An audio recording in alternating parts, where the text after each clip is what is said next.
vaccine clinics in each of the third level institutions there, and proper promotional campaigns where you have the peer-to-peer persuasion, if you like, for students to get vaccinated, because we know that vaccination is the best way of ensuring as much safety as possible for students and for tutors and everybody working on campus.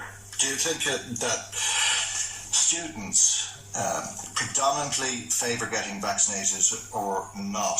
Because I suppose traditionally there's been a rebellious streak in students, in the student population, to go against the establishment, if you like, and it's all part of the process of growing up and all of that sort of thing. On the other hand, I think a lot of the people who go on to third level are very capable of informing themselves and then educating themselves of the facts, and you'd have to assume to some degree that they wouldn't be taking some of this conspiracy theory nonsense that other people are falling for on the internet. And that's why I would have confidence that you will have the solidarity there. You will have students educating themselves around the vaccine, and they are likely to get accurate and truthful information around that. You also, I suppose, have the situation where you have the EU travel certs and the encouragement there to get vaccinated in order to be able to travel. And you have lots of young people of that age is travelling around the EU, and you have the Erasmus programs, but even outside of that.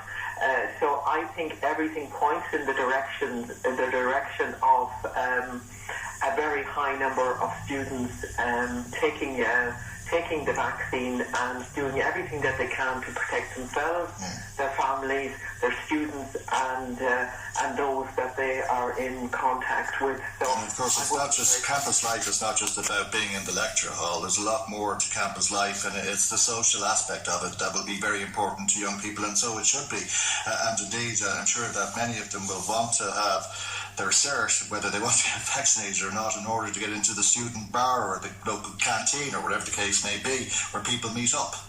That's true. I mean, there will be different activities on campus that, again, the risks will be measured there. So the risks might be lower in one activity than it would be on the other. And I suppose the safest way is for everybody to be vaccinated. But having a mandatory situation where you force people to take vaccines, I don't think is the right route to take. And I think if you make vaccines, convenient and accessible on campus, and you have the momentum of people getting vaccinated where they possibly can, then I think that's likely to happen. And I look forward to it. I really look forward to students having. And I want to thank students and thank their families for the solidarity that they have shown on the main in the last year as well, to protect their communities and to protect their families. And I hope that that will continue into the future. I am a bit concerned that the individual institutions don't seem to be communicating with the students who are really, really waiting for information on a daily basis now as to how much time they're going to be spending on campus.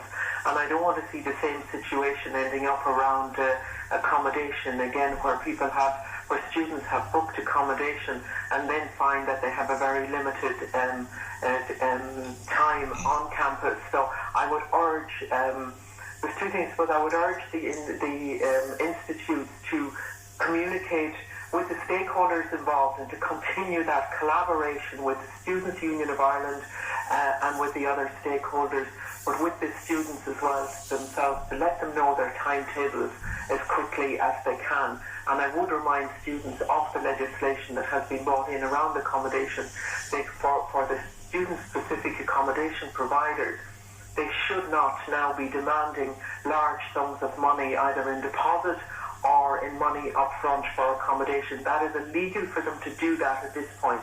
And I have incidences of providers trying to extract money from students when it's illegal to do so right at the moment. So I just would want to alert students to that. Oh, absolutely. And we had that warning about almost €1 million being scammed out of students who were so desperate to get accommodation that they took risks that you'd hope they ordinarily wouldn't take.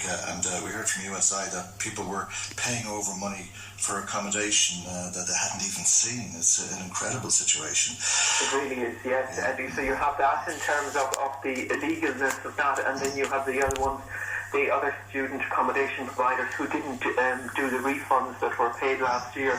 So all in all, you've had millions taken of students and hard-pressed families from around the country, and that cannot happen this year. Just going back to the issue of vaccines, there's the students, of course, but there's also the staff who are working there who have to attend in order to make a living. And if there's an argument, as ISME seems to think there is, for it to be possible to ask staff if they've been vaccinated and to act if they haven't, if the employer feels it's necessary to act, what protection should be provided to those working in third level?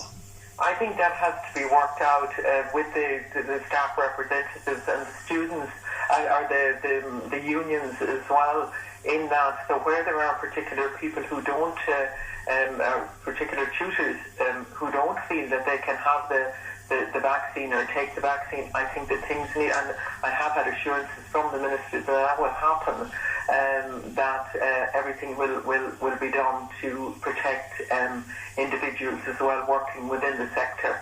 And I think it's by communication and collaboration and common sense that will happen as well. Okay. Well, the good news is that students will be back on campus as we go into the autumn, and hopefully everybody will be safe when that happens. Thank you indeed for joining us this morning. That's Rose Conway-Walsh, who's Sinn Féin's spokesperson on further and higher education.